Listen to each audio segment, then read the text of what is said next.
करीब 10 साल की एक लड़की होती है जिसको हल्दी लगाई जाती है, मेहंदी लगाई जाती है, दुल्हन के कपड़े पहनाए जाते हैं। उसके घर पर एक बारात आती है और बारातों को खाना खिलाया जाता है। वही सारी औपचारिकताएं होती हैं जो एक शादी समारोह में होती हैं। जैसे वो 10 साल की लड़की होती है, ऐसे ही 1 या 2 साल बड़ा उसका दूल्हा भी होता है और दूल्हा भी वैसे ही तैयार होकर आता है जैसे अमूमन शादियों में तैयार होकर आते हैं। सब कुछ ठीक ठाक चल रहा था और इसके बाद फिर ये धूमधाम से शादी समारोह हो जाता है। लेकिन जो बाराती होते हैं वो बाराती बिना दुल्हन के वापस चले जाते हैं, ये कहते हुए कि अभी दुल्हन छोटी है, जब ये दुल्हन 18 साल की हो जाएगी तब हम इसका गौना करने के लिए आएंगे। ठीक ऐसे ही धूमधाम से जैसे आज सब कुछ हुआ है, इसे विदा कर देना। बस उसी का इंतजार किया जा रहा था कि कब वो लड़की 10 साल की 18 साल की हो जाएगी। जब 18 साल की हो जाएगी तब धूमधाम से उसकी विदाई भी होनी है। ऐसा ही वक्त जब नजदीक आता है तब उसकी विदाई का वक्त आता जरूर है, लेकिन जिस तरह से आता है उसकी किसी ने कल्पना नहीं की थी। वो जाती जरूर है लेकिन डोली में नहीं, अर्थी पर जाती है और उसकी जब चिता जलती है तो पूरे प्रदेश भर में इस घटनाक्रम की चर्चा हो जाती है। आज की इस कहानी के माध्यम से ये जानने की, समझने की कोशिश करते हैं कि आखिरकार इस 10 साल की लड़की का जब 18 साल की हो जाती है होता क्या है और ये कहानी इतनी दर्दनाक क्यों होती है जिसकी चर्चा हर जगह होती है। आदाब, नमस्कार, सत श्री अकाल। मैं उस्मान सैफी। आज की जो सच्ची घटना मैं आपको सुनाने जा रहा हूं, ये सच्ची घटना है राजस्थान प्रदेश का एक जिला है नागौर, और नागौर जिले का ही एक थाना लगता है रोल। रोल थाना क्षेत्र का गांव है रातंगा, और रातंगा में रहने वाला एक लड़का जिसका नाम सहदेव भाकर होता है। उम्र लगभग उसकी 28 साल के आसपास होती है। सहदेव भाकर अपने दोस्त हरिंदर के साथ 13 जून 2025 के दोपहर लगभग 1 बजे के आसपास का वक्त रहा होगा, अजमेर के बस स्टैंड पर वो खड़े हुए थे और इंतजार कर रहे थे कि कब उनके जिले को जाने वाली, कब उनके गांव की तरफ जाने वाली रोडवेज बस में जाकर बैठेंगे।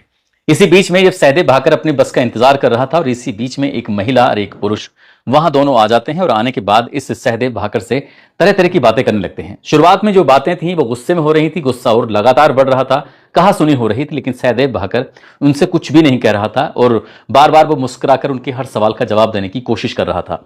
इसी बीच में एक कार आती है और कार जैसे आती है उनके पास रुकती है।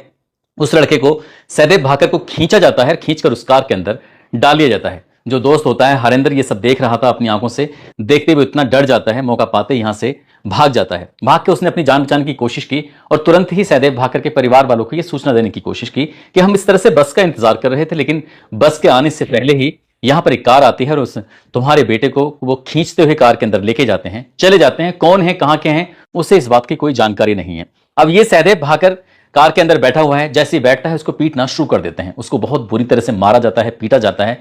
इसी बीच में किसी व्यक्ति के हाथ में एक पेचकस होता है, पेचकस से उसको बार बार गोदने की कोशिश की जा रही थी। हालांकि सहदेव भाकर ने खूब चीखने और चिल्लाने की कोशिश की, लेकिन उसकी चीखों की आवाजों को पूरी तरह से शांत कर दिया गया। उस कार के अंदर जो बैठे हुए थे उसे वो तब तक मारते हैं जब तक उन्हें तसल्ली नहीं हो जाती, जब तक उन्हें इत्मीनान नहीं हो जाता, जितना उनके अंदर गुस्सा था, जब तक गुस्सा ठंडा नहीं हो जाता, शांत नहीं हो जाता। आखिरकार जब उसकी सांसें थमने लगती हैं तभी उन हथियारों में से, उन मारने वालों में से किसी ने उसका गला पकड़ा और गला तब तक दबाया जब तक कि उसके प्राण नहीं निकल गए। सहदेव भाकर अब इस दुनिया में रहा नहीं था, वो मर चुका था और उसकी जो बॉडी थी वो नागौर जिले के जायल एक इलाका है, जायल क्षेत्र का एक गांव है तेजासर, और तेजासर के मेहरबास रोड के किनारे जो खेत है, खेत में उस लाश को फेंक के आराम से चले जाते हैं। लाश वहां पड़ी रहती है, राहगीरों की उस पर नजर पड़ती है और जैसी नजर पड़ती है तभी नजदीकी पुलिस स्टेशन को यह सूचना दी जाती है यहां पर एक लाश पड़ी हुई है जो कि खून से लथपथ पड़ी है। बस इतना था, पुलिस मौके पर आती है और मौके पर आने के बाद पुलिस ने उस लाश को कब्जे में लिया और कब्जे में लेते ही पोस्टमार्टम के लिए भेज दिया। असल में इस असली कहानी जो शुरू होती है वो नागौर जिला लगता है और नागौर जिले का ही एक गांव है धारणा की रहने वाली एक लड़की होती है करिश्मा चौधरी। करिश्मा चौधरी जब 10 साल की थी, वो शुरू से बचपन से ही बेइंतहा खूबसूरत होती है। 10 साल की जब होती है तो तभी उसे किसी ने मांग लिया था, मांग यानी कि उससे शादी करने के लिए ऑफर दिया था। जब परिवार वालों की सहमति दर्ज हो जाती है, 10 साल की वो होती है, तो उसका बाल विवाह हो जाता है। उस बालक को नहीं पता था कि ये बाल विवाह क्या होता है, शादी क्या होती है। जैसे जैसे उससे कहा जा रहा था वैसे वैसे वो तैयार हो जाती है, दुल्हन की तरह तैयार होती है, हाथों में मेहंदी लगती है और हल्दी भी लगाई जाती है। जो भी एक दुल्हन के साथ जो भी औपचारिकताएं होती हैं वो सारी पूरी होती हैं। घर पे एक बारात आती है और बारात आने के बाद उसको शादी की औपचारिकताएं होने के बाद वो यहां से चले जाते हैं, ये कहते हुए कि जब बेटी बड़ी हो जाएगी यानी कि वो 18 साल की हो जाएगी तब हम गौना करने के लिए आएंगे, तब हम इसको लेके जाएंगे। कुछ इसी तरह की बात थी, क्योंकि वो बाल विवाह था, अभी उसको ले जाने की बात तय नहीं होती। अब जब गौने का नंबर आता है, उसको ले जाने का नंबर आता है, तो वो साल 2023-24 में उसकी उम्र 18-19 साल के आसपास होने वाली थी और उस लड़की से कहा जाता है कि बेटा अब तुम्हारी विदाई का वक्त आ चुका है, तुम्हारी ससुराल में तुम्हें भेजना है। वो लड़की कहती है कि आप कैसी बातें कर रहे हो, उसे नहीं पता कि उसकी शादी हुई है नहीं हुई है, वो बालक थी। इस तरह से खेल खेल में कितनी शादियां करते थे बचपन में, आप कैसी बातें कर रहे हो। उसने अपने परिवार को समझाने की कोशिश की, लेकिन परिवार ने साफ साफ कहा तुम्हारी शादी बचपन में ही हो चुकी है, तुम्हें उस दूल्हे के साथ ही जाना है जिसके साथ तुमने 7 जन्मों का जीने मरने की कस्में खाई थी, 7 फेरे लिए थे, सब कुछ जो कर चुकी हो, तुम्हें जाना उसी के साथ है। जब लड़की से जिद करने लगते हैं तो लड़की कहती है ठीक है मैं चली जाऊंगी, लेकिन मुझे एक कोर्स करना है, नर्सिंग का कोर्स, मैं चाहती हूं कि तुम मुझे उस नर्सिंग का कोर्स कराओ। जब घर वालों को उसने कहा तो तरनाऊ एक गांव लगता है, वहां पर एक कॉलेज है, नर्सिंग की यहां पर पढ़ाई की जाती है। वो लड़की नर्सिंग की पढ़ाई करने के लिए वहां पर चली जाती है, लेकिन लड़की के मन में बिल्कुल भी नहीं था कि वो जहां उसकी बाल विवाह हुआ था, बचपन में शादी हुई थी, वो उस दूल्हे के साथ अपनी जिंदगी बिताए। बार बार परिवार वालों से मना कर रही थी, लेकिन उसने परिवार वालों से थोड़ा डिस्टेंस बनाने के लिए, दूरियां बनाने के लिए नर्सिंग में पढ़ाई में एडमिशन ले लिया। और जब वो पहली बार अपनी क्लास में जाती है तो क्लास में जाने के बाद जो उसके साथ होता है उसने उस बात की कभी कल्पना ही नहीं की थी। क्लास में बैठी होती है, क्लास में बैठे रहने के दौरान जो टीचर है, जो पढ़ा रहा है टीचर, उस टीचर की तरफ वो लगातार देखे चली जा रही थी। अचानक ही टीचर की नजर भी उस लड़की पर पड़ जाती है, इनकी करिश्मा पर। करिश्मा वही लगभग 18 या 19 साल के आसपास की रही होगी, और टीचर की जो उम्र होती है वो लगभग 27 या 28 साल के आसपास रहा होगा।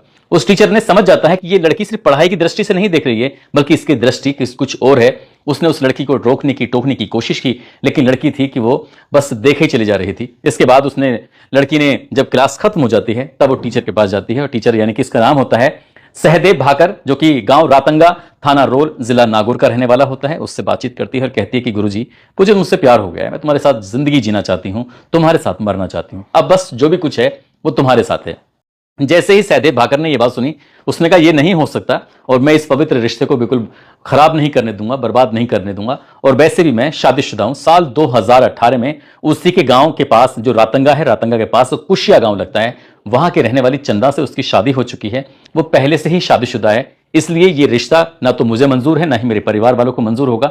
हाँ, हालांकि मेरी पत्नी से कुछ विवाद चल रहा है, यदि वहां से मेरा विवाद खत्म हो जाता है तब शायद देखते हैं।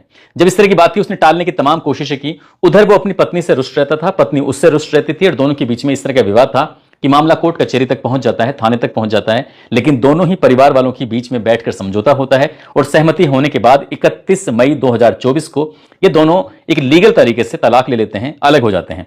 यानी कि सहदेव भाकर का अपनी पत्नी चंदा से बिल्कुल जब अलगाव हो जाता है, दोनों अलग अलग रहने लगते हैं। ये बात करिश्मा चौधरी को पता चल जाती है। करिश्मा चौधरी कहती है कि तुमने भी अपनी जिंदगी का एक चैप्टर खोल कर रख दिया, वो भी बाल विवाह उसका हो चुका है, लेकिन वो अपने पति के साथ नहीं रहना चाहती है, और तुम अपनी पत्नी के साथ नहीं रहना चाहते हो। हम दोनों साथ रहें तो कैसा रहेगा। दोनों ने फिर आपस में एक सहमति बनाई, और सहमति बनाने के बाद कहा ठीक है, अगर ऐसा है तो तुम अपने परिवार वालों से बात कर लो, और मैं अपने परिवार वालों से बात कर लूंगा। यदि दोनों ही परिवार इस बात को लेकर सहमति दर्ज करा देंगे तो फिर शादी भी कर लेंगे। इस तरह की बात थी। सहदेव ने अपने परिवार वालों से बात की, और करिश्मा चौधरी ने अपने परिवार वालों से जैसे ही बातचीत की तो करिश्मा के परिवार ने इस बात पर ऐतराज किया, तुम्हारी शादी तय हो चुकी है और तुम कहीं दूसरी जगह नहीं जाओगी, और जाने की कोशिश की तो फिर सही नहीं होगा, इसमें हमारे समाज में बहुत ज्यादा बदनामी हो जाएगी। उन्होंने तमाम तरीके से अपनी बेटी को समझाने की कोशिश की, लेकिन बेटी ने साफ साफ इनकार कर दिया कि जहां आपने शादी तय करी है वो वहां तो किसी भी कीमत पर नहीं जाएगी। इसलिए वो मौके की तलाश में थी, और मौका उसको मिल जाता है।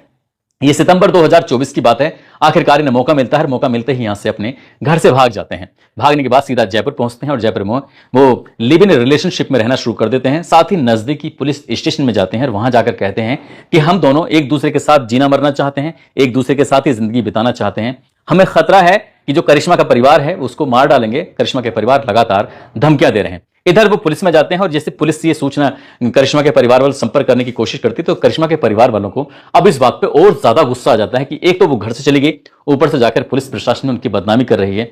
इस बात पर वो गुस्सा होते हैं, लेकिन वो कुछ भी नहीं कहते, अपना शांत रहते हैं। इस बीच में जो सहदेव होता है, सहदेव अपनी पत्नी या फिर लिव इन में रहने वाली पार्टनर के साथ, जो करिश्मा चौधरी होती है, उसके साथ वो जयपुर में रह ही रहे थे। उन्होंने सोचा कि क्यों ना जैसलमेर चलें। जैसलमेर की सैर करते हैं, यहां से फिर मुंबई की सैर करते हैं, मुंबई से गोवा की सैर करते हैं।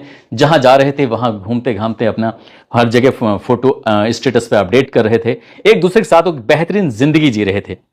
इसी बीच में एक और बात थी, जब इसने अपने पत्नी से कहा, उसने कहा कि साल 2016-17 के आसपास की बात है, उसका इंडियन नेवी में सिलेक्शन हो चुका था। जब उसने 12वीं की परीक्षा उत्तीर्ण कर ली थी, नेवी में सिलेक्शन हो चुका था, लेकिन क्योंकि वो अपने माँ बाप का इकलौता था, तो परिवार के लोगों ने कहा कि बेटा हम नहीं चाहते कि तुम बाहर कहीं जाकर नौकरी करो।